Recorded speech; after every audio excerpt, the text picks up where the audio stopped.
Hi అండి అందరికీ. నేనైతే బీదర్ అయితే వెళ్తున్నా మా మమ్మీ వాళ్ళ ఇంటికి. వెళ్దామని 12 అయితే అయితుంది. ఇంటికెళ్ళైతే బస్ స్టాండ్‌కొచ్చేసిన. బస్సు అయితే లేవు. ఇప్పుడైతే చూస్తే ఫుల్ రష్ ఉంది. ఇక్కడైతే పబ్లిక్ అంటే పబ్లిక్ ఉంది. ఒక గంటన్నర అయితుంది నేనైతే ఇక్కడొచ్చేసి. ఇంకా ఒక్క బస్సు కూడా రాలేదు. ఈ ఫ్రీ బస్ అయి నుంచి అయితే ఇట్లనే అయితుంది. చాలా మందికి చాలా కష్టమైతే అయితుంది.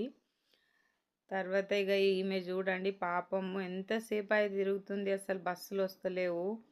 ఫైనల్‌గా ఒక బస్ అయితే వచ్చేసింది. నేనైతే కూర్చున్నా. సీట్ కూడా దొరికింది. అసలు ఫ్రీ బస్ సైడ్ నుంచి అయితే సీట్ కూడా దొరుకుతలేవు.